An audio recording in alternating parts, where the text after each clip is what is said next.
আমি আজকে গত জুমার 2 জুমা থেকে যে বিষয়টি নিয়ে আলোচনা করে আসছি সেই আলোচনার অংশ বাকি রয়েছে। সেটা হলো সালাতের মধ্যে ভুল সংশোধনের জন্যে যে সাজদা দিয়ে থেকে আমরা সাজদাতুস সাহাবে অথবা আমাদের মধ্যে প্রচলিত আছে সহু সাজদা হিসেবে এই বিষয়ে আলোচনা করে আসছি। তো সাথে সাথে আজকে আরেকটি বিষয় নিয়ে একটু কথা বলার প্রয়োজন, সেটা হচ্ছে শাবান মাসে আমাদের কমপক্ষে এই মুহূর্তে কি করণীয়, কি এ বিষয়ে একটু স্মরণ করে দেওয়া। এজন্য এ বিষয়ে দু একটি কথা বলবো ইনশাআল্লাহ।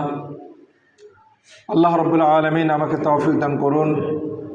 আমি যা বলার ইচ্ছা করেছি আমি আপনাদের সামনে তা কোরআন এবং সহিহ সুন্নাহর আলোকে যেন তুলে ধরতে পারি। আল্লাহ রাব্বুল আলামিন আমাদের সকলকেই তার আনুগত্য এবং তার রাসূলের সুন্নাহর অনুসরণের জন্য তৌফিক দান করুন, আমিন। আমরা শাহরু শাবান এ নিয়ে আগে প্রথমে কিছু কথা শুনব। শাবান মাস আজকে হলো 4 তারিখ, সামনে রমজানুল মোবারক আসছে। এই রমজানুল মোবারককে সামনে রেখে এই শাবানের মধ্যে আমাদের বেশ কিছু করণীয় রয়েছে। সে করণীয়গুলো যা হাদিসে এসেছে আমরা তা পালন করার চেষ্টা করব ইনশাআল্লাহ। সংক্ষেপে যা বলবো সেটি হলো হাদিস ইমাম আহমদ 26,022 নম্বর হাদিসে, আবু দাউদ 2336, ইমাম নাসাই নিয়ে এসেছেন 2175 নম্বর হাদিসে, ইবনে মাজাহতেও আসছে 1648 নম্বর হাদিসে। উম্মু সালামা থেকে বর্ণিত, তিনি বলেছেন, মা রাআইতু রাসূলুল্লাহ সাল্লাল্লাহু আলাইহি ওয়াসাল্লাম সামা শাহরাইন মুতাতাবিআইনি ইল্লা আন্নাহু কানা ইয়াসুমু শাবানা বিরমাদান।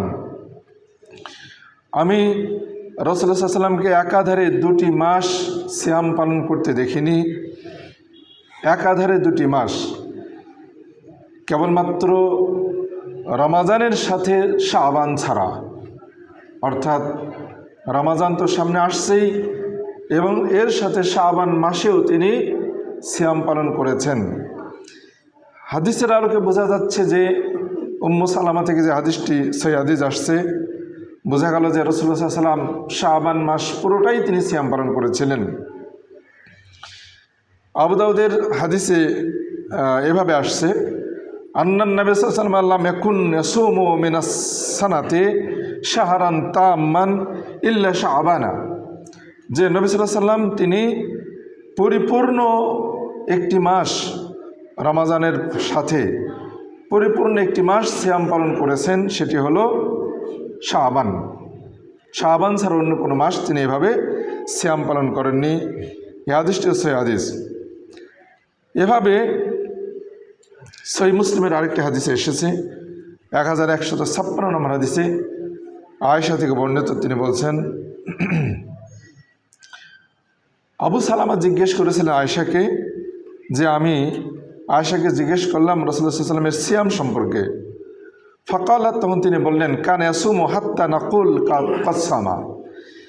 আল্লাহ রাসূল সাল্লাল্লাহু আলাইহি ওয়াসাল্লাম একাধারে সিয়াম পালন করতেন, আমরা বলতাম যে তিনি সিয়াম পালন করতেই থাকবেন, সিয়াম আর ছাড়বেন না। এভাবে আবারও আমরা তাকে দেখতাম, ওলাম আরাহু সাইমান মিন শাহরিন কত্ত ওয়াইফতিরু হাত্তা নাকুল কাদ আফতারা। আমরা তাকে আবার দেখতাম তিনি সিয়াম ছাড়তেন, রাখতেন না। আমরা মনে মনে ভাবতাম যে তিনি আর সিয়াম রাখবেন না। ওয়ালাম আরাহু সাইমান মিন শাহরিন কত্ত আকসার মিন সিয়ামিহি, এবং তিনি শাবানের চেয়ে বেশি অধিক সিয়াম আর কখনো তিনি আদা করেননি। আমরা শাবানের মধ্যে তাকে যত বেশি সিয়াম পালন করতে দেখেছি, এত বেশি সিয়াম তিনি আর কখনো রাখেননি। এই হাদিসগুলোর আলোকে স্পষ্ট বোঝা যাচ্ছে, সহিহ মুসলিমের হাদিস, আবু দাউদ, তারপর নাসাই, ইবনে মাজাহর যে হাদিসগুলো আমরা জানলাম, হাদিসের মধ্যে দুরকম ভাষা আসছে যে তিনি শাবান মাস পুরোটাই সিয়াম পালন করেছেন, আর সহিহ মুসলিমের এই হাদিসে এসেছে যে তিনি অধিকাংশ দিনগুলোতে সিয়াম পালন করেছেন। এই দুই হাদিসের মধ্যে সমাধান হচ্ছে, হয়তো তিনি কখনো কখনো তিনি কোনো বছরে পুরো শাবানের সিয়াম পালন করেছেন, কোনো বছরে হয়তো কম করেছেন। তো এটাই আরও হাদিসের আলোকে যেটা স্পষ্ট বোঝা যাচ্ছে যে তিনি শাবানের বেশিরভাগ দিনগুলোতেই সিয়াম পালন করেছেন, এটা বোঝা যায়। এভাবে আমরা আরও হাদিসে আসছে, যেমন আয়েশা থেকে বর্ণিত, তিনি বলছেন যে ওয়ালা আলামু নবী সাল্লামা করাল কোরআন, সহিহ মুসলিমের হাদিস, আমরা নবী সাল্লামকে দেখতাম যে তিনি কোরআন তেলাওয়াত করতেন, কখনো আমরা তাকে এক রাত্রের মধ্যে পুরো কোরআন তেলাওয়াত করতে দেখিনি। তিনি এক রাত্রে কখনো পুরো কোরআন তেলাওয়াত করেননি, এটা জায়েজ নেই। ওয়ালা সাল্লা লাইলাতান ইলা সুবহি, এবং তিনি সারা রাত ধরে একেবারে মোটেই ঘুমাননি, এভাবে সারা রাত ধরে তিনি সিয়াম পালন কিয়ামুল লাইল করেননি। ওয়ালা সামা শাহরান কামিলান, এবং তিনি পরিপূর্ণ একটা মাস সিয়াম পালন করেননি গয়রা রমাজান ছাড়া। এই হাদিসটি সহিহ মুসলিমের 746 নম্বর হাদিসে এসেছে। এই হাদিসের আলোকে বোঝা যাচ্ছে কেবলমাত্র তিনি পুরো এক মাস সিয়াম পালন করেছেন কেবলমাত্র রমাজানে, আর শাবানে বোঝা গেল এর আগের হাদিসগুলোর দ্বারা যে শাবানে কেবলমাত্র তিনি অধিকাংশ দিনগুলোতে সিয়াম পালন করেছেন। তো এই হাদিসগুলো থেকে আমরা যেটা স্পষ্ট সমাধান পাই সেটা হচ্ছে যে শাবান মাসে রাসূল সাল্লাল্লাহু আলাইহি ওয়াসাল্লাম সবচেয়ে বেশি সিয়াম পালন করেছেন, পুরো মাস নয় তবে অধিকাংশ দিনগুলোতে কেন সিয়াম পালন করেছেন তার কারণ আসছে। এই হাদিসটি ইমাম নাসাই, আবু দাউদ নিয়ে এসেছেন। ইমাম নাসাই নিয়ে এসেছেন 2221 নম্বর হাদিসে। আল্লামা আলবানী হাদিসটিকে সহিহ হাসান বলেছেন। তো হাদিসটি উসামা বিন যায়েদ থেকে বর্ণিত, তিনি বলছেন, আমি বললাম, ইয়া রাসূলুল্লাহ, আল্লাহ রাসূল, আল্লাম আরাকা তাসুমু মিন শাহরিন মিনাশ শুহরি মা তাসুমু মিন শাবান, আপনি শাবানে যত বেশি সিয়াম পালন করেন এত বেশি সিয়াম পালন করতে আমরা অন্য কোনো মাসে আপনাকে দেখি না। তো কেন আপনি শাবানে এত বেশি সিয়াম পালন করেন? আল্লাহ রাসূল বললেন, যালিকা শাহরুন, এটি এমন একটি মাস, ইয়াগফুলুন নাসু আনহু বাইনা রাজব ও শাবান ও রমাদান। গত মাসটি গেছে রজব, সামনে আসছে রমাদান। রজব হচ্ছে শাহর মুহররম, যে হারাম মাসগুলোর মধ্যে থেকে একটি। এই জন্য মানুষরা রজব মাসকে গুরুত্ব দেয়, বা হারাম মাসের অন্তর্ভুক্ত যেহেতু সেটিকে সম্মান করে। তো সম্মান করতে গিয়ে রজব মাসে অনেক বেদাত চালু হয়ে গেছে। যেমন গত জুমায় আমরা শুনেছি সেই শবে মেরাজ কেন্দ্রিক, অর্থাৎ শবে মেরাজ কেন্দ্রিক কোনো বেদাত কোনো কারণে আমাদের জন্য নেই, এটা আমরা শুনেছি। এছাড়াও রজবে আরও অনেক বেদাত চালু হয়েছে। শুধুমাত্র রজব একটি শাহর মুহররম, সম্মানিত মাস, এটাই আমরা বুঝবো, কিন্তু রজব মাসে অতিরিক্ত কোনো করণীয় আমাদের জন্য নেই। তো রজব মাস একটি মুহররম মাস, আর সামনে আসছে রমাজানুল মুবারক, সেই সম্মানিত বরকতময় মাস রমাজান মাস। এই মুহররম এবং সম্মানিত বরকতময় মাস, দুই মাসের মাঝখানে শাবান মাস মানুষরা ইবাদত থেকে উদাসীন থাকে। মানুষরা সামনে রমাজানকে কেন্দ্র করে শাবানে তেমন ইবাদত করে না। তো আল্লাহ রাসূল সাল্লাল্লাহু আলাইহি ওয়াসাল্লাম বললেন, শাবান মাস হচ্ছে রজব এবং রমাজানের মাঝখানে অবস্থিত, যে কারণে এই মাসে মানুষরা ইবাদত থেকে উদাসীন থাকে, না কোরআন তেলাওয়াত করে, না সিয়াম পালন করে, না কিছু করে, তেমন ভালো কিছু করে না। যে কারণে মানুষরা যখন আল্লাহর ইবাদত থেকে উদাসীন, ওই মুহূর্তে আমি ইবাদত করব, এটা আমার কাছে অনেক প্রিয়, এটা অনেক সুন্দর, অনেক বেশি উত্তম। তাই তিনি বললেন, যালিকা শাহরুন, এটা এমন একটি মাস, ইয়াগফুলুন নাস আনহু, এ মাসে মানুষরা রজব এবং রমজানের মাঝখানে শাবান মাসে মানুষরা ইবাদত থেকে উদাসীন থেকে, কাজেই এই সময় আমি ইবাদত করি। তো মানুষরা যখন ইবাদত থেকে উদাসীন থাকে তখন আল্লাহর কাছে আল্লাহর ইবাদত করা এটা আল্লাহর কাছে বেশি প্রিয়। যেমন সারা রাত যখন রাত্রের শেষাংশে যখন মানুষরা ঘুমায়, আর ওই সময় যারা বিছানা ত্যাগ করে তাহাজ্জুদের সালাত আদা করে, আল্লাহ রাব্বুল আলামিন তার ডাকে সাড়া দেন, সে যা চাইবে আল্লাহ রাব্বুল আলামিন তাকে তাই দেন। কাজেই যখন ইবাদত থেকে মানুষ উদাসীন, কেউ যখন ইবাদত করে না, ওই সময়ে আল্লাহর ইবাদত আল্লাহর কাছে অনেক প্রিয়।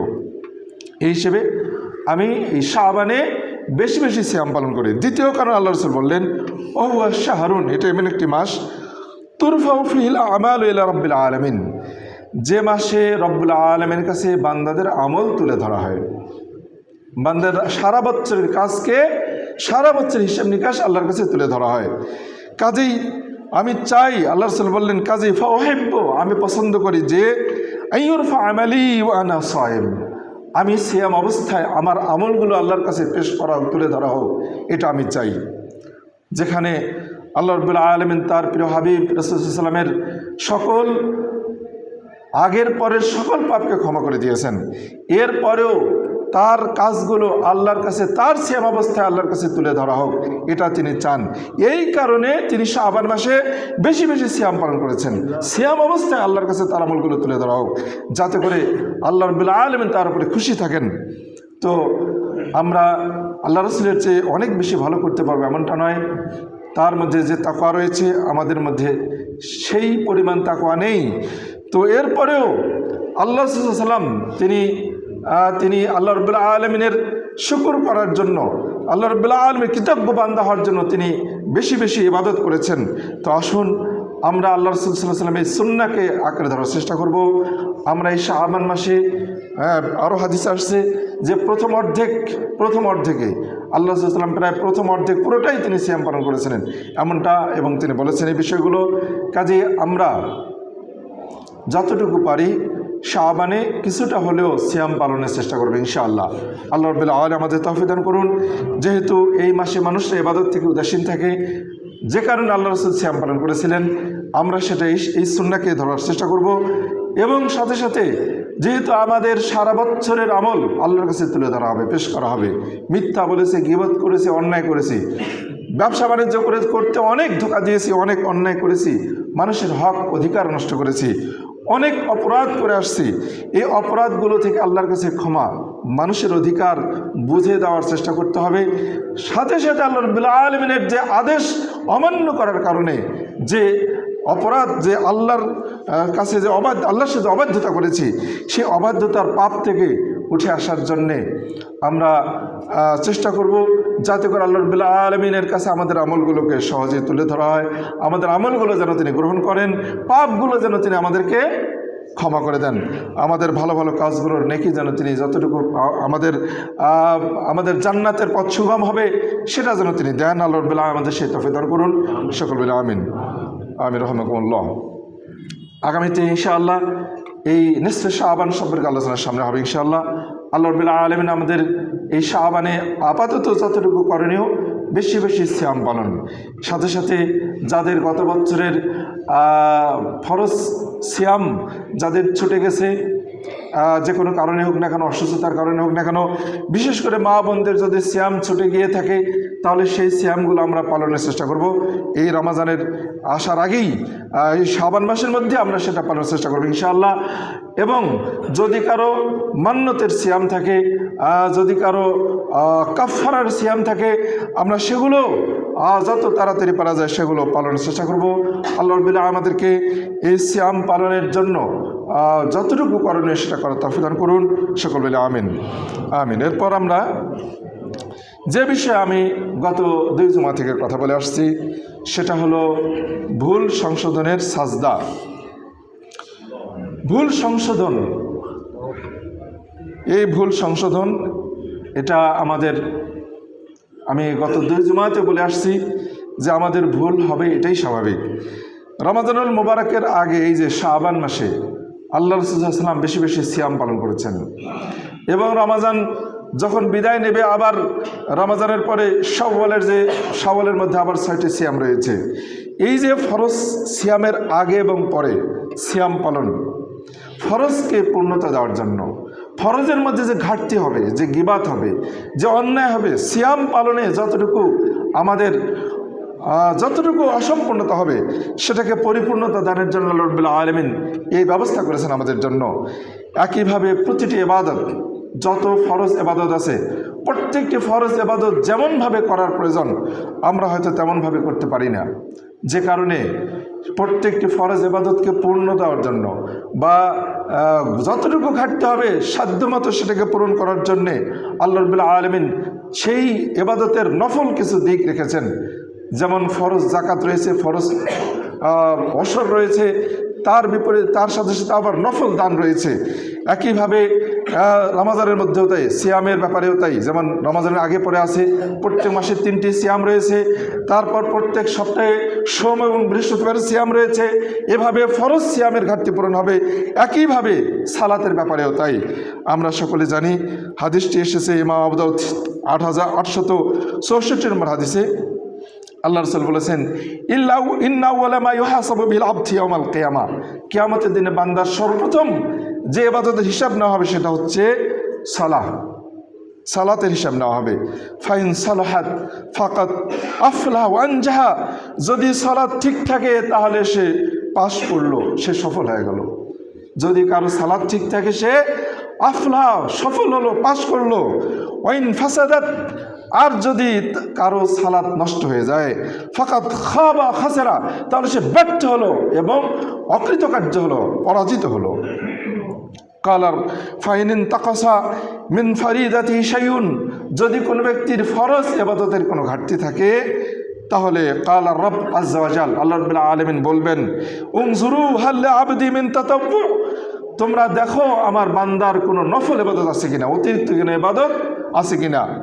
ফরজ সালাতের ঘাটতি হয়েছে, আগের যে সুন্নাত রয়েছে, আজকে জুমার দিন যে যত বেশি আগে আসবো তার গুরুত্ব তত বেশি। যত আগে বেশি আসছি দেখবেন কারো উট কোরবানির সমান নাকি, কারো গরু কোরবানির সমান নাকি, কারো ছাগল কোরবানির সমান নাকি। কেন? এই ফরজ ইবাদতকে পূর্ণতা দেওয়ার জন্য আগে যত আগে আসবো তত আগে তিনি এসে বেশি বেশি ইবাদত করতে পারবেন। গল্প নয়, অতিরিক্ত কোনো হাস্য রস তামাশা নয়, বরং ইবাদতের সময় কাটাতে হবে। মসজিদে এসে দু রাকাত করে যে ব্যক্তি সালাত আদা করবে, আবার জুমার পরে যে আসছে বাদাল জুমা, যেটা 4 রাকাত মসজিদে পড়লে, বাড়িতে পড়লে 2 রাকাত। এই আল্লাহ রাব্বুল আলামিন বলবেন, উনজুরু হাল আবদি মিন তাতাব্বু, দেখো আমার বান্দার কোনো নফল ইবাদত আছে কিনা, অতিরিক্ত ইবাদত আছে কিনা। ফায়ুকাম্মালু বিহা মান তাকাসা মিনাল ফারিদা, তাহলে ওই ফরজের যেটুকু ঘাটতি রয়েছে সেটাকে পূরণ করা হবে ওই অতিরিক্ত আমল দিয়ে, ইবাদত দিয়ে। কাজেই ফরজ সালাতের ঘাটতি, ফরজ সিয়ামের ঘাটতি, হজের ঘাটতি, দানের জাকাতের ঘাটতি, এরকম ফরজ সালাতের ঘাটতি পূরণের জন্য আগে পরের সুন্নাত এবং নফল তাহাজ্জুদ অনেক কিছু আসছে। কিন্তু এমন কিছু ঘাটতি রয়েছে, এমন কিছু ভুল রয়েছে, যে ভুলগুলো সাধারণত আমরা তৎক্ষণাৎ পূরণ করতে পারবো, মানে নির্দিষ্ট কিছু নিয়মের মাধ্যমে। সেটা হচ্ছে এই সাজদাতুস সাহবে, ভুল সংশোধনের সাজদা। আল্লাহ রাসূল সাল্লাল্লাহু আলাইহি ওয়াসাল্লাম বলেছেন, মা তাকাররাবা ইলাইয়া আবদি বিশাইইন আহাব্বা ইলাইয়া মিম্মা ইফতারাজতু আলাইহি ওয়া মা ইয়াজালু আবদি ইয়াতাকাররাবু ইলাইয়া বিন নওয়াফিল হাত্তা উহিব্বাহু। যাই হোক, তো আমরা দেখি, আমি গত 2 জুমাতে নিয়ে যে বিষয় নিয়ে কথা বলছি সেটা ভুল সংশোধনের সাজদার উপরে। আমরা গত জুমায় শুনেছি আল্লাহ রাসূল সাল্লাল্লাহু আলাইহি ওয়াসাল্লামের 5টি ভুলের উপরে।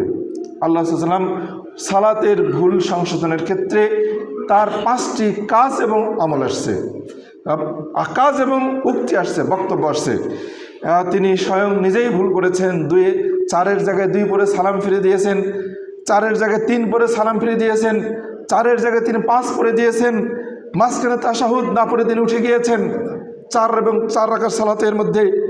এভাবে তিনি বেশ কিছু ভুল করেছেন, যেগুলো আমরা দলিল প্রমাণ সহ গত জুমায় জেনেছি।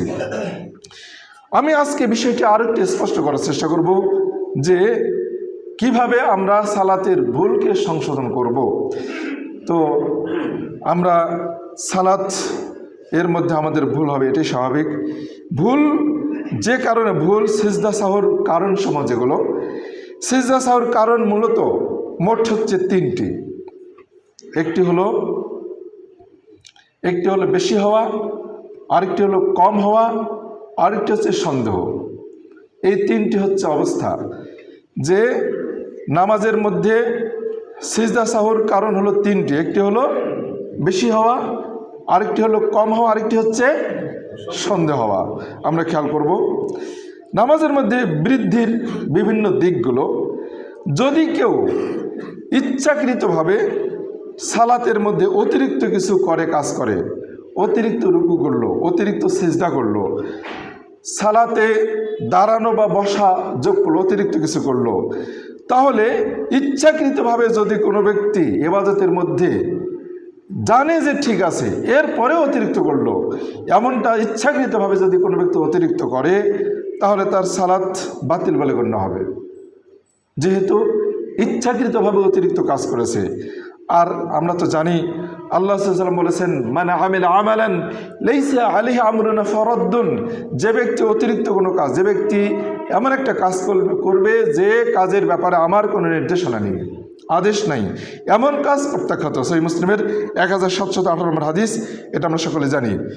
কিন্তু যদি কারো সালাতের মধ্যে ভুলবশত কিছু অতিরিক্ত হয়, তাহলে সালাত বাতিল হবে না। কেউ যদি মনে সন্দেহ করে, মানে অতিরিক্ত করে ফেললো, এরপর ইচ্ছাকৃতভাবে সালাতকে বাতিল করে দিল, সালাত একটা রুকু বেশি করলো বা সাজদা বেশি করলো বা রাকাত বেশি করলো, এখন তিনি ইচ্ছাকৃতভাবে সালাতটাকে বাতিল করে দিচ্ছেন, এটা সুন্নাহ নয়। এটা বেশি তাকওয়া প্রদর্শন করে না, বেশি তাকওয়া প্রমাণ করে না, বরং ভুল সংশোধনের জন্য আল্লাহ সাল্লাল্লাহু আলাইহি ওয়াসাল্লাম যে পদ্ধতি শিখিয়ে দিয়েছেন সেটাই অবলম্বন করতে হবে। আপনি নিজের পক্ষ থেকে একটা ভুল সংশোধনের পদ্ধতি আবিষ্কার করবেন, সেটা হবে না, বরং সেটা অবশ্যই আল্লাহ রাসূলের পদ্ধতি অবলম্বন করতে হবে। তো সালাত বাতিল হবে না, তবে তাকে সালামের পরে কি করতে হবে? সেজদা সাহু করতে হবে, যেটা আমরা গত জুমায় শুনেছি যে আল্লাহ সাল্লাল্লাহু আলাইহি ওয়াসাল্লাম তিনি একবার তিনি কি করেছিলেন? 5 রাকাত সালাত আদায় করেছিলেন। আমরা শুনিনি? 5 রাকাত সালাত আদায় করেছিলেন। তো সেখানে তিনি কি করলেন? সালাম ফেরার পর 2টি সাজদা দিয়ে আবার সালাম ফেরলেন। অতিরিক্ত করেছিলেন, সালাম ফেরার পর আবার তিনি অতিরিক্ত আবার সাজদা দিয়ে 2টি সাজদা দিয়ে তারপর সালাম ফিরেছেন। সহিহ বুখারী এবং মুসলিমের হাদিস আমরা এটা জেনেছি। এখানে বোঝা গেল যে সালাতের মধ্যে বেশি হলে এই কাজটা করতে হবে। যদি বেশি হয়ে যায়, আপনার বসা বেশি হোক, আপনার রাকাত বেশি হোক, আপনার সাজদা বেশি হোক, আপনার রুকু বেশি হোক, যাই বেশি হোক না কেন, যদি বেশিগুলো আপনার যদি বেশি যাই হোক না কেন, এরপর সালাতের মধ্যে কোনো কিছু ঘাটতি হলে আমরা গত জুমায় শুনেছি সালাতের রুকুন, ওয়াজিব এবং সুন্নাহ। গত জুমার আগের জুমায় শুনেছি সালাতের রুকুন, ওয়াজিব এবং সুন্নাহ। সালাতের রুকুন এবং ওয়াজিব, এই বিষয়ে আমি বারবার বলেছি। রুকুন যদি ছুটে যায় আর রুকুন যদি বেশি হয়, তাহলে অতিরিক্ত আর কাজ করা যাবে না। আর যদি ওয়াজিব যদি অতিরিক্ত হয়, তাহলে যেটাই অতিরিক্ত হোক না কেন আর অতিরিক্ত করা যাবে, অতিরিক্ত দিকে গেলেই সেটা আর করা যাবে না, বসে যেতে হবে। আমি উদাহরণসহ আসতেছি পরে। এরপরে যে বিষয়টি আসছে সেটা হচ্ছে নামাজে কোনো রুকুন বা ওয়াজিব যদি কম হয়, বেশি হলে একটা পদ্ধতি যেটা আমরা জানলাম, যদি কমে যায় নামাজের মধ্যে কিছু ঘাটতি হলে, তাহলে কি হবে? যদি কোনো ব্যক্তি নামাজের কারো রুকুন ছুটে গেল, তাহলে তার 2টি অবস্থা হতে পারে। রুকুন যদি কারো ছুটে যায়, 2টি অবস্থা। প্রথম অবস্থা হচ্ছে রুকুন ছুটে গেল, আপনার মনে করে নিন একটা সাজদা ছুটে গেছে। এখন আপনি কি করবেন? সাজদা ছুটে গেলে পরের রাকাতে, মনে রাখবো আমরা সাজদা হচ্ছে রুকুন, এই রুকুন যদি ছুটে যায়, পরের রাকাতে যাওয়ার আগেই যদি মনে পড়ে, পরের রাকাতে সাজদা ছুটে গেছে, ওই সাজদার স্থানে যাওয়ার আগে যদি আপনার মনে পড়ে, তাহলে যে রাকাতে সাজদা ছুটে গেছে ওই সাজদা থেকে আবার ফিরে আসতে হবে। রুকুন ছুটে গেলে পরের রাকাতে ওই জায়গায় যাওয়ার আগেই যদি মনে পড়ে, তাহলে আবার রুকুনের কাছে চলে আসতে হবে, এসে সেখান থেকে আবার করে যেতে হবে। করে গিয়ে সব শেষে কি করতে হবে? সালাম ফেরার পর দুটি সাজদা দিয়ে আবার সালাম ফিরতে হবে। রুকুন ছুটে গেলে যেমন দুই রাকাত পরে যদি কেউ সালাম ফিরে, 3 রাকাত পরে যদি কেউ সালাম ফিরে, তখন যেমন সালাম ফেরার পর সাজদা দিয়ে আবার সালাম ফিরতে হবে। ঠিক অনুরূপ যদি কোনো ব্যক্তির রুকুন ছুটে যায়, পরের রাকাতে ওই জায়গায় যাওয়ার আগেই যদি তার মনে পড়ে, তাহলে তাকে ওই সাজদার স্থানে চলে আসতে হবে। যেটুকু করে গেছেন এটুকু বাতিল বলে গণ্য হবে। কিন্তু এটা হলো প্রথম অবস্থা। দ্বিতীয় অবস্থা হচ্ছে যদি আপনি দ্বিতীয় রাকাতের সাজদার কাছে চলে গেছেন, যে সাজদা আগের রাকাতে চলে গেছে, ওইখানে গিয়ে যদি মনে পড়ে, তাহলে আর ফিরে আসা যাবে না। সেখান থেকে আপনার রাকাত গণ্য হবে, আগের রাকাতটি বাতিল বলে গণ্য হবে, আগের রাকাতটি বাতিল বলে গণ্য হবে। এরপর আপনাকে 4 রাকাতের সালাতের জায়গায় 5 রাকাত পড়তে হবে, বা 2 রাকাত সালাতের জায়গায় 3 রাকাত পড়তে হবে, যেহেতু 1 রাকাত বাতিল বলে গণ্য হলো। কারণ রুকুন ছুটে যাওয়ার কারণে, রুকুন যদি ছুটে যায় সালাত ওই রাকাতটি বাতিল হবে, ওই রাকাতটি গণ্য হবে না। কাজেই আমরা এই বিষয়টি খেয়াল করব যে যদি আমাদের এ ধরনের কোনো রুকুন ছুটে যায়, তাহলে ওই রুকুন পূরণ করে তারপর সাজদা সালাম ফিরে সাজদা সাহু দিয়ে তারপর আবার সালাম ফিরতে হবে। এটি আল্লাহ সাল্লাল্লাহু আলাইহি ওয়াসাল্লাম করেছেন, এটা আমাদের কাছে স্পষ্ট। কিন্তু যদি ওয়াজিব ছুটে যায়, ওয়াজিব ছুটে যাওয়ার ক্ষেত্রে, ওয়াজিব যেমন কম, সালাতের মধ্যে কম হয়ে যাওয়ার দৃষ্টান্ত আমি বলছি, সালাতের মধ্যে কম হয়ে গেছে, যদি রুকুন ছুটে যায় তাহলে আমরা পদ্ধতি জানতে পারলাম।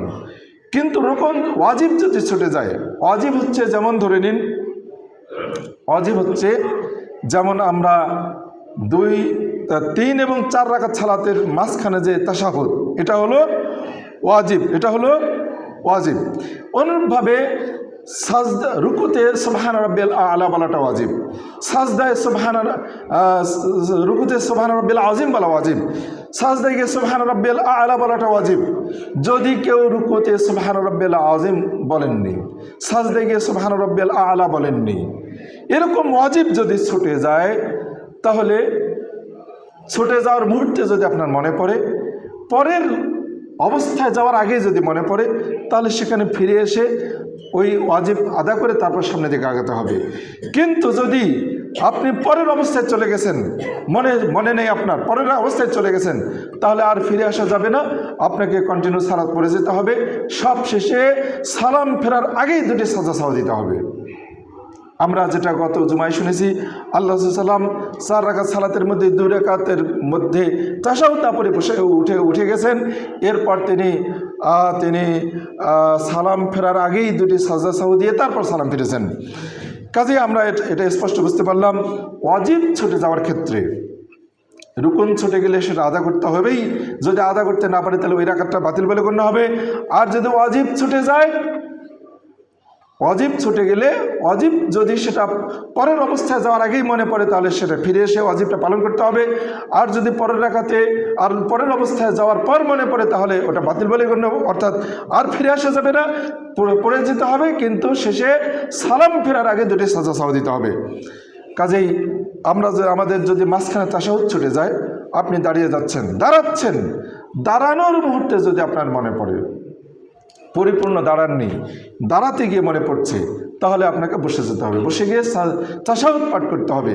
এমত অবস্থায় আমাদের উপরে সাজদা সাহু নাই, সাজদা সাহু দিতে হবে না। আর যদি পরিপূর্ণ দাঁড়ানোর পর যদি আপনার মনে পড়ে, তাহলে আর ফিরে আসা যাবে না, একাধারে 4 রাকাত পড়ে নিতে হবে। সব শেষে সালাম ফেরার আগে 2টি সাজদা সাহু দিতে হবে। এই হচ্ছে আমাদের করণীয়। এই হলো সালাতের মধ্যে কোনো ঘাটতি হলে, বেশি হলে কম হলে, আর কম যদি হয়, সেটা যদি রুকুন হয় তাহলে কি করতে হবে, ওয়াজিবাত যদি হয় তাহলে কি করতে হবে। এরপরে সন্দেহ নিয়ে আমি আজকে এ বিষয়ে আপনাদেরকে অনুরোধ করব, অনেকেই তন্দ্রাচ্ছন্নতায় ভুগছি, আপনাদের একটু নড়াচড়া করা উচিত, এই বিষয়গুলো আপনাদের মনে রাখা উচিত। কারণ এভাবে হয়তো আপনাদের যদি মনোযোগ দিয়ে না শোনেন, তাহলে আপনারা বুঝতে পারবেন না বিষয়টি। এরপরে সন্দেহ নিয়ে যে বিষয়টি, সেটা আমরা গত জুমাতেও কিছুটা শুনেছি, আবারও শুনব। আমি আবারও বিষয়টি স্পষ্ট করার জন্য বারবার বলছি, সন্দেহ সেটা হচ্ছে যে সন্দেহ হলে আমরা কি করব। সন্দেহ হলে আমাদের দুটি অবস্থা। একটি হলো, আমরা কিন্তু হাদিসগুলো গত জমায় শুনেছি, সন্দেহ হলে দুটি অবস্থা। একটি হচ্ছে যদি আপনার সন্দেহ করার পর আপনি চূড়ান্ত সিদ্ধান্ত নিতে পারেন তাহলে সেটা করতে হবে। আর যদি চূড়ান্ত সিদ্ধান্ত নিতে না পারেন তাহলে নিশ্চয়তার দিকে যেতে হবে। সেটা কি?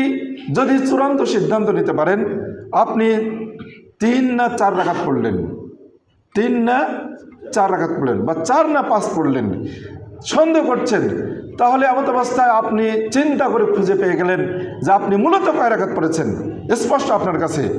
তাহলে এমত অবস্থায় আপনাকে কি করতে হবে? বাস সেই নিশ্চয়তার উপরে আপনাকে নির্ভর করে সেভাবে সালাত সম্পন্ন করতে হবে। এরপর সালাম ফিরে তারপর 2টা সাজদা সাহু দিয়ে আবার সালাম ফিরতে হবে। এটা সন্দেহ হলে, সন্দেহ এবং নিশ্চয়তার দিকে গেলেন আপনি। এরপর সন্দেহ হচ্ছে কিন্তু অনিশ্চয়তা, আপনি স্থির করতে পারছেন না যে আপনি অনিশ্চিত যে 4 না 5 না 3 না 4 নিশ্চিত নয়। এমন অবস্থা আপনাকে যেটা করলে নিশ্চিতভাবে হবে এমন অবস্থা গ্রহণ করতে হবে। যেমন 4 না 3 এই অবস্থা যদি সন্দেহ সৃষ্টি হয় তাহলে 3টাকে ধরে নিতে হবে, 4 ধরা যাবে না। আবার যদি 4 না 5 এ নিয়ে যে সন্দেহ হয় তাহলে 4টা ধরে নিতে হবে, 5 ধরা যাবে না। অর্থাৎ নিশ্চিত যেটা করলে আপনার সালাতের কোনো ঘাটতি হবে না সেটা ধরে নিতে হবে। এইভাবে ধরে নিয়ে সব শেষে সালাম ফেরার আগেই সাজদা সাহু দিয়ে তারপর সালাম ফিরতে হবে। এই হলো আমাদের কাজ। আসুন এভাবে আমরা সাজদা সাহু করবো ইনশাআল্লাহ। আমি আবার বলছি, সাজদা সাহুর মূলত যে অবস্থাগুলো জানতে পারলাম, সালাতের মধ্যে বেশি হোক কম হোক, বেশি হোক কম হোক, সর্বস্থাতেই যদি 3-এর জায়গায় 4-এর জায়গায় 2 পরে সালাম ফেরেন, 4-এর জায়গায় 3 পরে সালাম ফেরেন, 4-এর জায়গায় 5 পড়েন, তাহলে এমত অবস্থায় রোকন বেশি হয়ে যাচ্ছে বা কম হয়ে যাচ্ছে। এমত অবস্থায় সালাম ফিরে সাজদা সাহু দিয়ে তারপর সালাম ফিরতে হবে। আর যদি সন্দেহ হয় তাহলে কি করতে হবে? নিশ্চয়তা আপনি নিশ্চিত একটা অবস্থা গ্রহণ করলেন, আপনি বুঝতে পারলেন, তাহলে সেখানেও সালাম ফেরার পর সাজদা সাহু দিয়ে তারপর সালাম ফিরতে হবে। আর দুটি অবস্থায় আমাদেরকে সালাম ফেরার আগে সাজদা দিয়ে সালাম ফিরতে হবে। সে অবস্থা দুটি হচ্ছে, ওয়াজিবাত ছুটে গেলে অথবা সন্দেহ হলে আপনি নিশ্চিত করতে পারছেন না, সিদ্ধান্ত দিতে পারছেন না। এই 2 অবস্থায় কেবলমাত্র সালাম ফেরার আগে সাজদা দিয়ে তারপর সালাম ফিরতে হবে। এই হচ্ছে আমাদের করণীয়। এরপরে আমরা সাজদা সাহুর উপরে আরও যে বিষয়গুলো আসছে সেটা হচ্ছে, আরও বেশ কিছু প্রশ্ন আছে, সেটা হচ্ছে আমরা সে অবস্থাগুলোর দিকে আসি।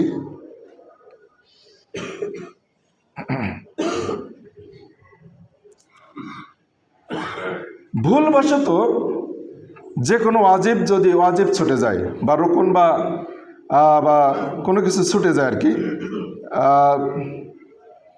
তো যে কোনো ওয়াজিব যদি ছুটে যায় ত্যাগ করলে যে কোনো ওয়াজিব আমরা তো জানতে পারলাম শুধুমাত্র তাশাহুদ ছুটে গেলে বা তাসবিহ ছুটে গেলে। তো ওয়াজিবাতগুলো আমাদের জানতে হবে। যে কোনো ওয়াজিব ছুটে গেলে আমাদের ওই পদ্ধতিতে সাজদা করতে হবে, অর্থাৎ সালাম ফেরার আগে সাজদা দিতে হবে। এরপর আসি, ইমাম সহু সিজদা করলে মুক্তাদি ভুল না করলেও, ইমাম যদি সহু সিজদা করেন, মুক্তাদিরা যদি ভুল না করেন, তারপরেও ইমামের সাথে তাকে সাজদা দিতে হবে। মনে করে নিন 4 রাকাত বিশিষ্ট সালাতের মধ্যে কোনো মুক্তাদি এসে 3য় বা 4র্থ রাকাতে দাঁড়ালেন, এদিকে ইমামের তাশাহুদ ছুটে গেছে। এমত অবস্থায় ইমাম সালাম ফেরার আগেই সাজদা দেবেন। এখন যারা মুক্তাদি আছি, যারা পরে মাসবুক যারা ব্যক্তি, তারা ইমামের সাথে সাজদা দেবেন কিনা, কারণ মুক্তাদি তো ভুল করেননি। এমত অবস্থায় ইমামের সাজদা দেওয়ার সাথে মুক্তাদি ভুল না করলেও তাকে সাজদা দিতে হবে। কিন্তু এবার ইমামের পিছনে মুক্তাদি যদি ভুল করেন, ইমামের পিছনে মুক্তাদি যদি ভুল করেন, তাহলে ইমামের সাথে থাকার কারণে মুক্তাদির কোনো সাজদা সাহু লাগবে না। যদি তিনি রুকুতে মনে করেন তাসবিহ পাঠ করেননি, সাজদায় তাসবিহ পাঠ করেননি, এই যে ওয়াজিবাত যদি কোনো ছুটে যায় বা রুকুন যদি কারো কখনো ভুল হয়ে যায়, গোলমাল হয়ে যায়, তাহলে এমত অবস্থায় ইমাম যদি সাজদা না করে, যেহেতু ইমামের পিছনে তিনি, কাজেই মুক্তাদিকে কখনো সাজদা সাহু দিতে হবে না তার নিজের ভুলের কারণে, ইমামের পিছনে থাকার কারণে। কিন্তু মাসবুক ব্যক্তি যিনি, ইমামের পিছনে যিনি আসে দাঁড়ালেন, তার এক বা দু রাকাত ছুটে গেছে, ইমাম সালাম ফেরার পর তিনি দাঁড়াচ্ছেন, তাহলে যদি ইমামের পরে যদি তিনি আবার দাঁড়িয়ে তার বাকি রাকাত সালাত আদা করেন, তখন তার ব্যক্তিগত ভুলের কারণে তখন তাকে সাজদা সাহু দিয়ে তারপর সালাম ফিরতে হবে, অথবা সাজদা সাহু দেওয়ার আগে সালাম ফিরতে হবে, এরপর সাজদা সাহু দিয়ে তারপর সালাম ফিরতে হবে। অর্থাৎ যদি মাসবুক ব্যক্তি হয়ে থাকেন তখন তার জন্য সাজদা সাহু দেওয়াটা কর্তব্য, কিন্তু ইমামের পিছনে থাকার কারণে তাকে সাজদা সাহু দিতে হচ্ছে না। এভাবে ইমাম ভুল করে এক রাকাত নামাজ বেশি পড়লে, এক রাকাত ছুটে গেছে কোনো ব্যক্তির, মনে করে নেন ইমাম 4 জায়গায় 5 পড়লেন, আর কোনো ব্যক্তি দ্বিতীয় রাকাতে জামাতে এসে শরীক হলেন, তিনি কি করবেন? তিনি কি ইমাম সালাম ফেরার পর আরেক রাকাত পড়বেন না? তার তো 4 রাকাতে হয়ে গেছে, কি করবেন তিনি? এমত অবস্থায় দুটি বিভিন্ন রকম মন্তব্য আসছে। আমার কাছে যেটা বেশি স্পষ্ট, যেটা শাইখ ইবনে উসাইমিন যেটি বলেছেন, যে তাকে যেহেতু তার 4 রাকাত সালাত হয়ে গেছে, ইমাম 5 রাকাত পড়লেন, এই কারণে তিনি সাজদা সাহু দিলেন, তার সাথে মাসবুক ব্যক্তি এদিকে তার 4 রাকাত হয়ে গেছে, তিনিও সাজদা সাহু দিচ্ছেন ইমামের সাথে। তো এমত অবস্থায় মাসবুক ব্যক্তির 4 রাকাত সালাত হয়ে গেছে বিধায় তাকে আর 1 রাকাত পড়তে হবে না, তার 4 রাকাত হয়ে গেছে। যদি তিনি মনে করেন যে যেহেতু তিনি দ্বিতীয় রাকাতে এসে শরীক হলেন, 1 রাকাত পরে তার তাশাহুদ হলো, 1 রাকাত পরে তার তাশাহুদ হলো, এরপরে তিনি হয়তো একাধারে ইমাম 2 রাকাত 3 রাকাত পড়েছেন, বা যে কোনোভাবে হোক না কেন তার রাকাত সংখ্যা বেশি হয়ে গেছে, যে কোনো কারণে হোক না কেন, যদি ওই ব্যক্তি 4-এর জায়গায় আরও 1 রাকাত পড়ে নেন, তাহলে ইচ্ছাকৃতভাবে তার 5 রাকাত সালাত হচ্ছে।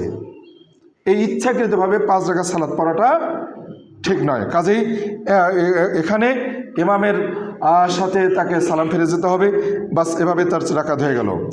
সতর্কতার বিষয় হচ্ছে, ভুল করে নামাজের কোনো রুকুন ছুটে গেলে নামাজেই হয় না, কিন্তু কোনো ওয়াজিব ছুটে গেলে সেজদা সাহু দ্বারা পূর্ণ হয়। এটা আমাদের খেয়াল করতে হবে, মনে রাখতে হবে, যেটি আমি বারবার বলছি।